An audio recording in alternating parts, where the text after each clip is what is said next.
آپ سے ایک موقع پر یہ سوال ہوا تو آپ نے جواب میں فرمایا کہ دنیا کے لیے سب سے بڑا چیلنج اسلام کا چیلنج ہے۔ یہ جملہ ہم نے کبھی کسی کی زبان سے نہیں سنا۔ عام طور پہ تو کہا جاتا ہے کہ جی اسلام کو خطرہ ہے، یہ چیزیں باہر سے آ رہی ہیں، اس وقت مثال کے طور پہ مسلمان نوجوان نسل اس کا جواب دے۔ یہ جو آپ نے ایک دعویٰ فرمایا کہ دنیا کے لیے سب سے بڑا چیلنج اسلام ہے، اس دعوے کے پیچھے کیا دلائل ہیں؟ اس دنیا میں آپ کے پاس دو ہی چیزیں ہیں۔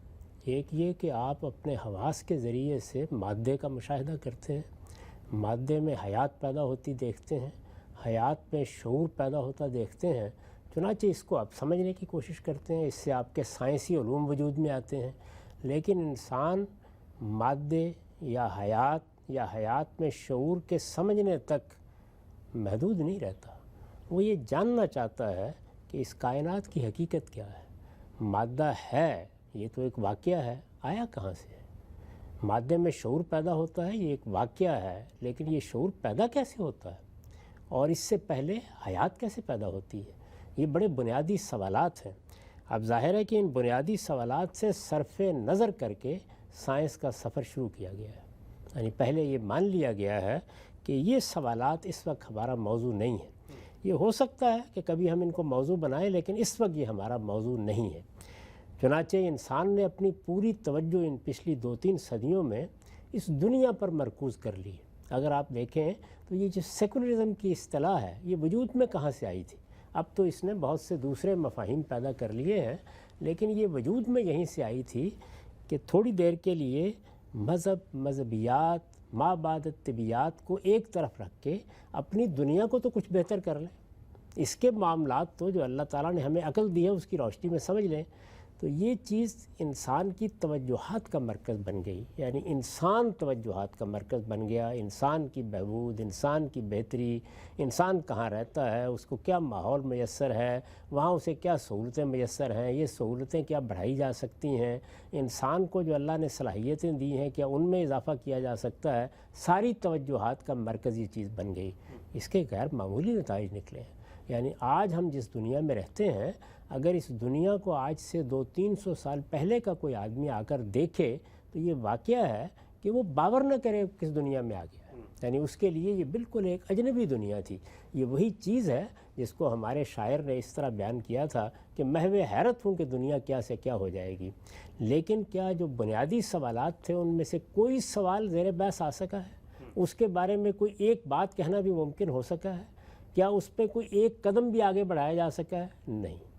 یعنی یہ بات کہ مادہ کہاں سے آیا، یہ بات کہ مادے میں حیات کہاں سے پیدا ہوتی ہے، یہ بات کہ شعور کہاں سے آ جاتا ہے، اس میں بڑی دلچسپ چیز یہ ہے کہ مادہ تو چلیے وجود میں آ چکا، حیات ہمارے سامنے پیدا ہوتی ہے، اور حیات میں شعور بھی ہمارے سامنے پیدا ہوتا ہے۔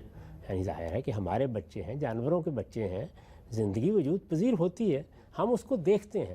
بلکہ انسانی زندگی یا حیوانی زندگی کا جب مشاہدہ کیا جاتا ہے تو یہ معلوم ہوتا ہے کہ اس کی پیدائش کا پورا عمل ہماری آنکھوں کے سامنے ہو رہا ہے۔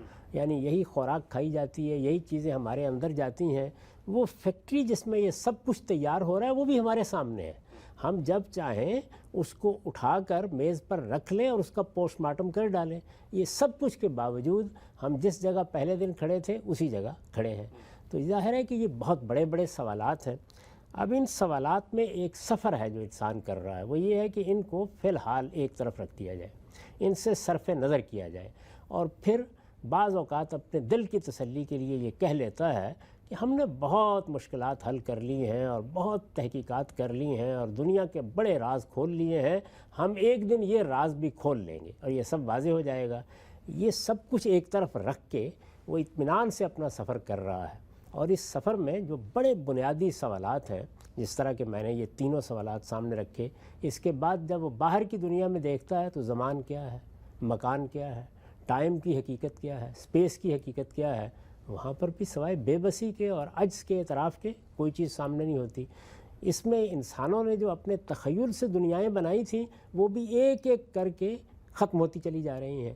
اس صورتحال میں یہ سب کچھ یہاں موجود ہے اور ادھر قرآن ہے، اور وہ ان تمام چیزوں کے بارے میں ایک حتمی بیان دے رہا ہے۔ یعنی یہ بھی بتا رہا ہے کہ ان سب کا منبع کہاں ہے، یہ بھی بتا رہا ہے ان کی ابتدا کہاں سے ہوئی ہے، یہ بھی بتا رہا ہے ان کی ابتدا کرنے والا کون ہے، وہ کیا ہستی ہے، اس ہستی کی کیا صفات ہیں، اس ہستی کے کیا اوصاف ہیں، اور اس سب کے ساتھ 15 صدیوں کا عرصہ گزر چکا ہے اس کتاب کے نزول پر. اس کے کسی ایک حرف کے بارے میں بھی یہ کہنا ممکن نہیں ہو سکا کہ زمانے کی گردشوں نے یا زمانے کے امتداد نے اس کو غلط ثابت کر دیا ہے. وہ اپنی جگہ پر کھڑا ہے. تو اس لیے جب سائنس کا علم ترقی کے اس مقام پر کھڑا ہو گیا ہے اور اس کے مقابل میں سائنس سے ماورا کیا علم ہے، کائنات سے ماورا کیا علم ہے، طبعیات سے ماورا کیا علم ہے، ظاہر ہے کہ اس علم کے بارے میں تخیلات کی دنیا ختم ہو چکی جو افلاطون سے لے کر برگساں تک فلسفیوں نے آباد کی تھی. اگر کھڑا ہے کوئی تو کون کھڑا ہے؟ وہ قرآن ہی کھڑا ہے. اور جب وہ کھڑا ہے تو اس کا مطلب ہے ایک چیلنج کے ساتھ کھڑا ہے، یعنی وہ چیلنج دے رہا ہے، وہ اس کے ہاں موجود ہے. وہ یہ کہتا ہے کہ کیا دنیا میں کبھی کسی انسان کی کتاب کو یہ زندگی مل سکی ہے؟ کبھی ایسا ہو سکا ہے کہ کسی انسان کی کتاب اس طرح کے تضاد سے بالکل پاک ہو جائے؟ کبھی یہ ہو سکا ہے کہ وہ وقت کی قید سے ماورا ہو جائے اور اس میں کوئی ادنیٰ درجے کی چیز بھی دریافت کرنی ممکن نہ ہو؟ یہ ممکن ہے کہ انسان گفتگو کرے اور اپنے زمانے کے علم سے متاثر نہ ہو جائے، اپنے زمانے کی تحدیدات میں نہ رہے.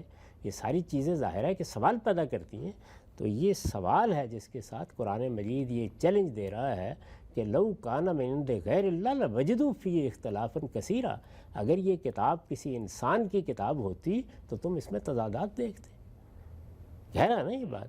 اور تم اس کے پیغمبر کی زندگی پر نظر ڈالتے تو شاعروں کی طرح، ادیبوں کی طرح وہ بھی اسی طرح سے ٹرائل اور ایرر، صحیح و خطا سے گزرتا ہوا نظر آتا.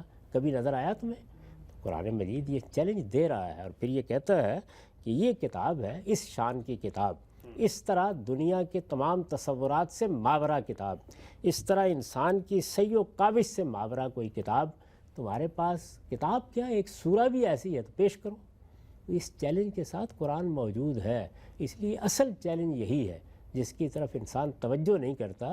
ورنہ یہ حقیقت ہے کہ جس طرح سائنس کے اکتشافات نے ہمیں ایک نئی دنیا سے روشناس کرایا ہے، اس دنیا سے ماورا دنیا سے قرآن جس اعتماد سے، جس اذعان سے اور جس طرح سے اور جس وضاحت سے متعارف کراتا ہے، روشناس کراتا ہے، وہ بجائے خود دنیا کے لیے ایک چیلنج ہے. چاہیں تو اس کے سامنے سر تسلیم خم کر کے اس پیغمبر کی بات کو مان لیں جو آسمان و زمین کی ساری حقیقتوں کے بارے میں خدا کی خبر دینے آیا تھا، اور چاہیں تو اس سے صرف نظر کر کے رہیں، لیکن اس کی آنکھوں میں آنکھیں ڈال کر اس کی تردید کرنا، اس سے گریز کرنا ممکن ہی نہیں. بہت ہی خوب ہم صاحب، بڑی ہی اہم بات آپ نے فرمائی. اس بڑے سوال کا تو آپ نے جواب دیا کہ چیلنج کیسے بنتا ہے. ایک ضمنی پہلو جو زیر بحث ہے، لوگ اکثر اس پہ گفتگو بھی کرتے ہیں. آپ نے فرمایا تھا کہ کوئی کتاب ایسی نہیں ہے کہ جو اس طریقے سے کھڑی ہوئی ہو، جس کے اندر کوئی تضاد نہ ہو. لوگ عام طور پر مثالیں دیتے ہیں، کہتے ہیں مثال کے طور پر جی غالب کی کتاب تھی 300 سال آج تک ریلیونٹ ہے، لوگ پڑھ رہے ہیں، کتاب تو زندہ ہے، آگے ٹریول کر رہی ہے. ہمارے ہاں روز فزکس کے لوگ کتابیں لکھ رہے ہوتے ہیں، نصاب کا حصہ ہے، کتنے عرصے سے چل رہی ہے. تو کتابیں تو بہت ساری ہیں جو پرانی اب تک چلی آ رہی ہیں. ایسی کوئی ایک کتاب بھی نہیں. یعنی غالب کے کلام کو جب ہم پڑھتے ہیں تو کیا ان حقائق کی تحقیق کے لیے پڑھتے ہیں جو اس میں بیان کیے گئے ہیں؟ تو ہم پہلے اس کتاب کو کھولتے ہی جان لیتے ہیں کہ وہ تخیل کی کار فرمائی ہے. اس میں جو دعوے کیے گئے ہیں شاعرانہ دعوے ہیں، ان کا نہ شاعر سے کوئی تعلق ہے نہ حقائق سے کوئی تعلق ہے. ان کو ہم ایک ادب کی کتاب کے طور پر پڑھتے ہیں، حظ اٹھانے کے لیے پڑھتے ہیں. اس میں جو باتیں کہی گئی ہوتی ہیں وہ ہم جانتے ہیں کہ وہ باتیں درست نہیں ہیں. ان میں جو دعوے کیے گئے ہیں وہ دعوے درست نہیں ہیں.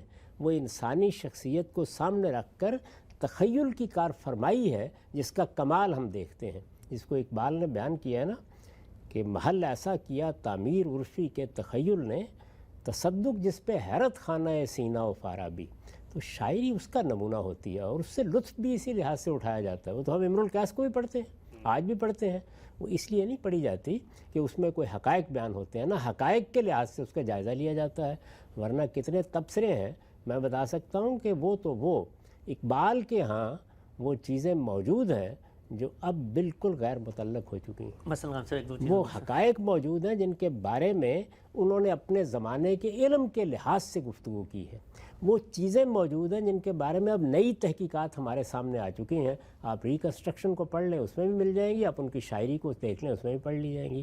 نئی تحقیق آپ کو بتائے گی کہ اصل میں جبل الطارق کیا تھا اور حملہ کس نے کیا تھا. اور وہ آپ کو بتائیں گے کہ جو زبان زد عام حقائق ہے کہ وہاں جا کے انہوں نے اپنی کشتیاں جلا دی. تو ایسی دسیوں مثالیں ہیں جو دی جا سکتی ہیں. وہ تو ایک نئی دنیا میں ہم چلے جائیں گے. دنیا میں کسی کلام کے لیے ممکن ہی نہیں ہے کہ وہ 50-100 سال سے زیادہ دنیا میں کھڑا رہ سکے.